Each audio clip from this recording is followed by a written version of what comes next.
C'est un livre qui vient d'une certaine manière boucler, une belle boucle, parce que le premier livre, publié en 1989 chez Québec Amérique, c'était Promenade littéraire dans Montréal, que Jean-François a publié avec Monique Larue.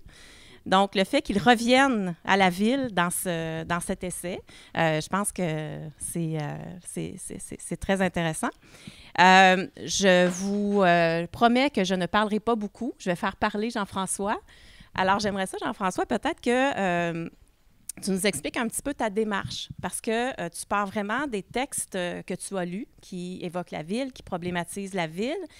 Mais ta démarche comporte aussi une grande part autobiographique, comme M. Champagne l'a bien mentionné, qui implique ton propre regard, non pas seulement sur Montréal, mais aussi sur toutes les villes qui t'ont fasciné. Alors, est-ce que tu peux peut-être nous en dire un petit peu plus sur cette démarche? Oui, ben, je dirais d'abord que c'est probablement mon livre le plus essayistique. C'est pas un livre universitaire, c'est pas un livre savant. Ce qui m'intéressait, en fait, je dirais qu'il y a deux perspectives autour et à partir de la ville. Mon idée, c'était vraiment de faire parler les villes et d'abord les villes du Québec, en particulier, bien sûr, Montréal et Québec. Ce qui voulait dire ce qui signifiait que je voulais vraiment me servir des livres pour voir comment ils parlaient de la ville. Et donc, pas adopter une position surplombante en se demandant, qu'est-ce que ce livre dit de la ville, mais vraiment parler de motifs, de thèmes, de questions liées à la ville et de voir comment les auteurs d'aujourd'hui en parlaient. Et de la même façon, je dirais que je partais des villes un peu pour remonter à moi puis voir comment, au fond, je m'étais formé beaucoup à travers les villes. Montréal d'abord parce que j'y habite depuis longtemps, mais aussi par de multiples villes dans lesquelles j'ai vécu, j'ai voyagé, etc., etc. Donc, le fondement du livre, c'est vraiment la ville. Qui m'intéressait. Puis la ville telle qu'en parlent des jeunes ou relativement jeunes auteurs, puisque l'idée pour moi, c'était vraiment de m'intéresser à des auteurs qui sont nés. Le concept de génération est assez flouant, mais bon, disons quelque chose comme à peu près une génération ou plus après moi, pour voir comment eux perçoivent la ville d'une manière différente de celle que j'ai perçue, parce qu'on est tous des sujets historiques. Puis moi, je suis né en 59, donc j'ai grandi dans une ville qui était telle qu'elle était et qui est devenue tout à fait autre chose depuis, à travers notamment les gens qui l'habitent, mais aussi les gens qui l'imaginent, notamment les écrivains, bien sûr. Puis il y a autre chose de fascinant aussi. Quand on s'est parlé un petit peu de ton livre, je t'ai parlé de la banlieue. Et contrairement aux autrices, aux auteurs de fiction narrative, je dirais, du tournant des années 2000 qui semblent détester vraiment la banlieue puis qui en proposent un portrait assez lapidaire. Toi, tu épargnes en grande partie la banlieue. Bien, quand même, je trouve que tu l'épargnes quand même. Et on comprend à travers ton essai que tu nous rappelles que tu es né dans une ville de banlieue, Candiac, que tu as connu Montréal depuis ton regard d'enfant et d'adolescent qui a grandi en banlieue. Alors, est-ce qu'on découvre différemment la ville quand on vient de la banlieue?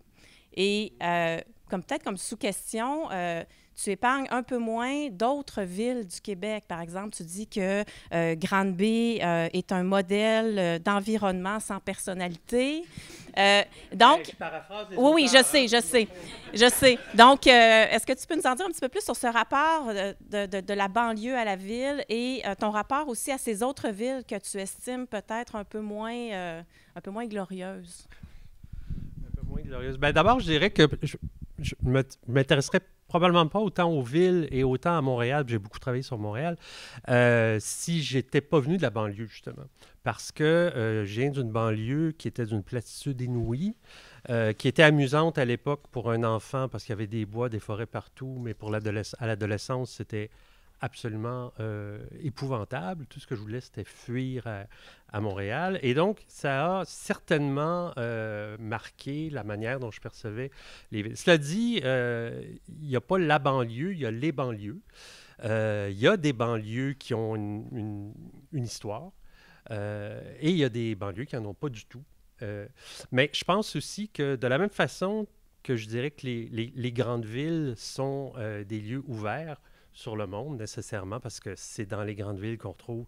Les grandes villes sont des lieux de savoir, c'est là qu'on trouve les universités, les principaux médias, enfin, les maisons d'édition, il y a beaucoup de librairies, de théâtres, etc., etc. Bon, autant les grandes villes sont des lieux ouverts sur le savoir, autant les grandes villes ne sont pas des lieux fermés, mais ouverts sur ce qui les entoure. Alors, c'est évident que après 1945, avec le développement urbain et ce qui a permis d'ailleurs le déploiement des autoroutes et des voitures et tout ce que ça produit d'assez hideux, à mon avis, c'est sûr que la ville, elle est reliée à la banlieue. Et l'idée même de ville est indissociable de la banlieue, puisque l'une ne va pas sans l'autre, sinon il y aurait juste des villes. Et voilà. Donc, mais moi, c'est certain que l'envie profonde que j'avais à l'adolescence de me retrouver à Montréal a fait en sorte que j'ai eu une vision un peu magique de la ville pendant un certain temps, parce que ça permettait justement de fuir la banlieue. Mais les deux sont, oui, effectivement, les deux sont liés. Alors, c'est peut-être pour ça que mon regard n'est pas trop sarcastique sur la banlieue, parce que ça fait aussi partie de mon histoire, tout simplement, et c'est l'histoire qui m'a permis de venir en ville. Puis, une fois que tu t'es retrouvé en ville, tu t'es mis à te déplacer, des déplacements terrestres, des déplacements souterrains dans le métro. Tu parles beaucoup du métro dans ton livre. Tu associes le métro, entre autres, à des séances de lecture assez intenses parfois. Est-ce que tu peux nous en dire plus sur ces déplacements terrestres et souterrains et de la manière dont ils sont représentés dans les romans que tu évoques et ce que ça signifie pour toi? Non. C'est une blague. J'ai un rapport au métro, je le dis d'ailleurs dans le livre, qui est un peu particulier. C'est que j'ai toujours été fasciné par les métros, peut-être parce que je vois ça comme une sorte de métonymie de la ville elle-même, peut-être aussi parce que je trouve qu'il y a quelque chose d'une certaine façon, c'est peut-être un peu bizarre de dire ça, un peu exagéré, mais d'une sorte de solidarité qu'on retrouve dans le métro avec tous ces gens qui s'entassent, qui s'y retrouvent. Puis le fait aussi que dans une ville comme Montréal en particulier, le métro, ça soit en soi une ville. Et c'est cette dimension-là qui me fascine au plan imaginaire, c'est l'idée que on n'est pas en ville, mais en même temps, on est en ville. On est dans le métro, puis il y a des magasins, il y a plein de choses. Et j'ai une fascination pour ça, mais je dirais, d'abord, c'est le rapport aux gens, puis aussi au fait que le métro est une sorte de labyrinthe, et ça aussi, c'est une sorte de concentré de ce qu'est la ville elle-même, puisque la ville est notamment, il y a toutes sortes d'images de la ville, un grand corps, bon, mais il y a l'image du labyrinthe aussi qui est très forte, dont je parle dans le livre, et il y a ça, mais moi je suis d'abord un piéton. Ce que j'aime, c'est marcher dans la ville, puis regarder la ville, puis aussi, un des trucs qui m'a toujours fasciné dans les villes, c'est la rapidité avec laquelle on oublie. Un commerce ferme, un lieu ferme, qui est remplacé, puis on se dit, mais qu'est-ce qu'il y avait ici il y a 2 ans? La ville, c'est un lieu où la perte de mémoire est aussi extrêmement grande. Puis c'est peut-être aussi une raison pour laquelle j'ai envie d'en parler puis de la rappeler, la ville, parce qu'on l'oublie très, très vite. Avant peut-être de parler brièvement de certaines œuvres que tu évoques fréquemment dans ton essai, il y a un chapitre absolument fascinant sur les animaux. Bon, on comprend ton amour pour les chiens. Tu nous rappelles même l'existence de des 3 chiens, c'est vrai, 3 que tu as eus. Mais aussi les animaux sauvages qu'on peut parfois retrouver en ville. Qu'est-ce que ça représente pour toi, le lien entre l'animal et la ville, justement? Bon, d'abord, j'aime beaucoup les animaux, c'est la première chose. Je n'expliquerai pas pourquoi, parce que les gens qui aiment beaucoup les animaux vont comprendre, puis ceux qui n'aiment pas les animaux ne comprennent jamais rien là, ça, alors j'en parlerai pas. Mais, bon, d'abord, l'animal, c'est l'altérité par excellence pour moi. Puis, la ville n'est pas faite pour l'animal. Et en ce sens-là, les animaux en ville, c'est aussi une résilience puis une résistance. Il y a aussi un chapitre, je me demande si non, je crois pas que ce soit le chapitre qui précède immédiatement, mais pas longtemps avant, il y a un chapitre sur la lutte des classes, et la lutte des classes est-elle obsolète? Bon. La ville, c'est aussi un lieu de résistance de toutes sortes de façons. Dans le chapitre sur la lutte des classes, je parle beaucoup des échos de la grève étudiante de 2012 dans des romans puis des nouvelles. C'est un lieu de résistance, c'est un lieu de solidarité. J'ai dit dans le métro, de façon soft dans le métro, mais ça peut être aussi un grand lieu de solidarité, de manifestation, tout genre. Et ben, les animaux, d'une certaine façon, en ville, pour moi, c'est un phénomène de résistance en soi à une sorte d'écrasement que la ville pourrait représenter. Moi qui vis dans Huntsic, quand je vois des ratons laveurs, des marmottes, des dindons sauvages qui non seulement réussissent à survivre, mais même à vivre, je me dis, on est capable de résister à Trump. Si eux peuvent vivre dans Huntsic, on est capable de résister à Trump. Puis pour moi, c'est une manière de dire les animaux sont importants. Vu comme ça.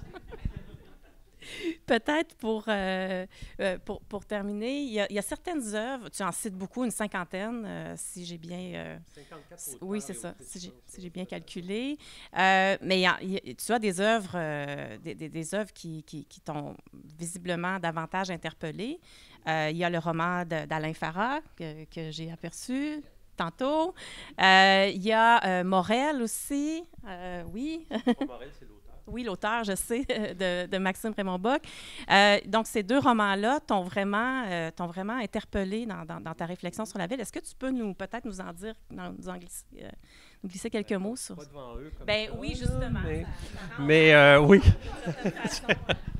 Non, mais oui, c'est vrai que ces deux-là, il y en a d'autres, Marie-Hélène Poitras aussi, dont je parle beaucoup. Ben, j'ai essayé de parler, évidemment, d'abord d'œuvres que j'aime. Ça me semblait... C'est un plaisir là, de pouvoir le faire. Dans certains cas, je parle très rapidement d'œuvres que je peux trouver moins intéressantes, mais dans lesquelles il y a des scènes par rapport aux villes qui me semblent particulièrement fortes.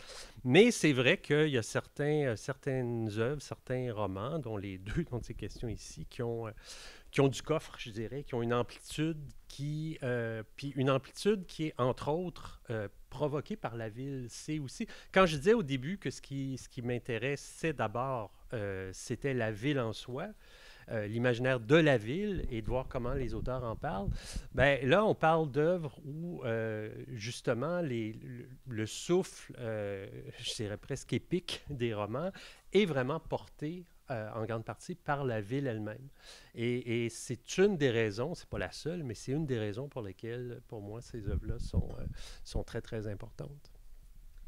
Et si tu avais à proposer, peut-être comme mot de la fin, à anticiper ce que seront les représentations de la ville dans 10 ans, 15 ans, qu'est-ce que tu pourrais peut-être proposer à partir de ta lecture de ce corpus-là, puis de tes réflexions? Pour